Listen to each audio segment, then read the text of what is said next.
whatever you're doing, whether you're a carpenter, whether you're a corporate office worker where you're compressing that wrist, all of a sudden now the wrist is starting to bother you, specifically more at night or in certain movements.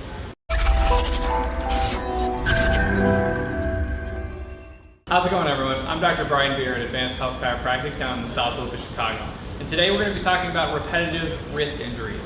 So what I'm talking about is essentially pain that seems to come out of nowhere from the wrist. So I'm not talking about when you fall and you land on your wrist and all of a sudden your wrist is hurting you really bad.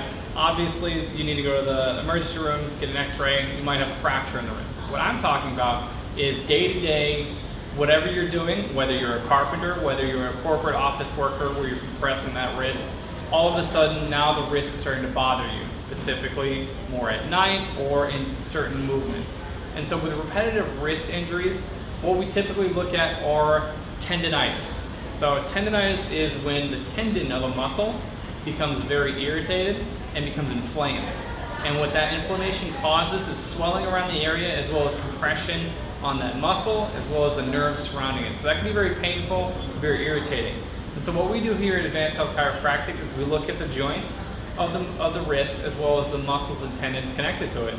And we talk about what we can do to help get that better. And one of the things I'm going to show you is a couple exercises we can do, which are stretches for the outside and for the inside of the wrist. Specifically good for Dequervain tenosynovitis or carpal tunnel. And so what I'm going to show you is a stretch on the back of the wrist, where essentially we take the wrist like this, we extend the arm, and we just pull back. We make a fist like that. And what that's doing is it's stretching out all the extensors of the wrist. And you want to do this very mildly. You don't want to push super hard and hold for a very long time, because with repetitive stress injuries, it can be very inflamed and painful. So mild stretches like this, hold it there for anywhere from like 20 to 30 seconds. Do this 3 to 4 times a day, like that.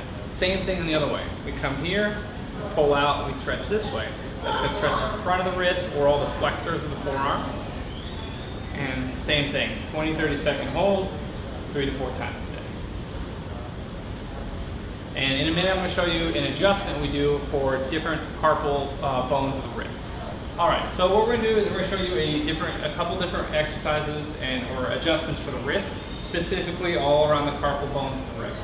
So the first what we're going to do is we're going to palpate the wrist. I'm going to have him bend his arm. And we're going to kind of palpate the pisiform first, which is the heel of the wrist. And we're going to check how it moves. And basically I'm going to move up and down the wrist and see how all of Malik's joints in his wrist are moving. And then based on that, we can figure out where to adjust. So let's go this way. What I'm doing is I'm shifting the first and second rows of carpal bones to see where Malik needs that adjustment. And then lastly, it's going to look weird, but essentially I hold Malik's hand like this, and we're going to adjust the scapholunate joint right here. And it's just a slight traction and thrust down like that. And there you go. That's the adjustment for the scapholunate joint in the wrist if you have any type of jam joints going on in the wrist or any type of wrist pain due to repetitive flexion injuries. Alright, if you like that video, make sure you like, subscribe, and we'll catch you on the next one.